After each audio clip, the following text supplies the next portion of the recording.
Recipe ভালো লাগলে like share comment subscribe করে দিবে।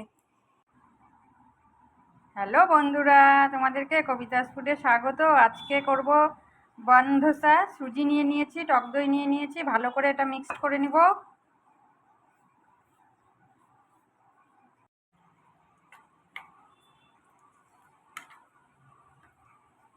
তিরিশ মিনিটের জন্য রেস্টে রেখে দেব।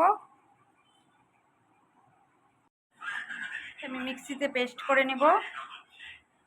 আমি মিক্সির থেকে এটা একটা ডিশে নিয়ে নিচ্ছি। তরকাটা রেডি করে নিচ্ছি। সর্ষা, গোটা জিরা,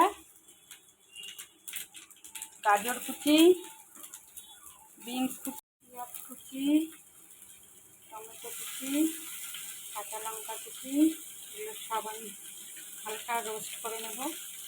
মানে লবণ দিয়ে নিচ্ছি।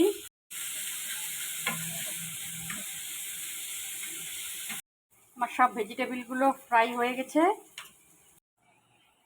ভেজিটেবিল তরকাটা আমি ব্যাটারটার মধ্যে দিয়ে দিব। ধোসার নুন দিয়ে দিচ্ছি, মানে বেকিং সোডা। ভালো করে সব কিছু মিক্সড করে নিব। আর একটা তরকা প্যান বসিয়ে দিয়ে বান ধোসাটা বানিয়ে নেব।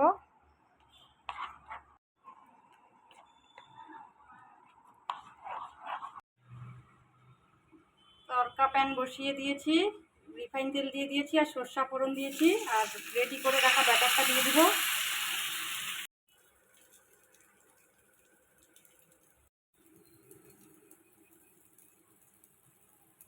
এই বান ডোসাটা বাইরের থেকে ক্রিস্পি হয় আর ভেতর থেকে খুব সফট থাকে, খেতেও কিন্তু খুব ভালো লাগে। আর এই বান ডোসাটা হেলদি। ডোসাটার এই পাশটা উল্টে দেব।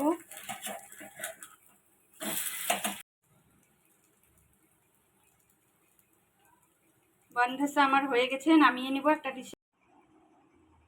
বান ডোসা আমি একটা ডিশে নিয়ে নিয়েছি, সাথে আমি চাটনি নিয়েছি 2 রকমের। তোমাদের এই বান ডোসা রেসিপি ভালো লাগলে লাইক শেয়ার কমেন্ট করে দিবে। সকালের ব্রেকফাস্টে করে দিতে পারো বা বাচ্চাদের টিফিনেও দিয়ে দিতে পারো। এটা প্রচুর পরিমাণে হেলদি।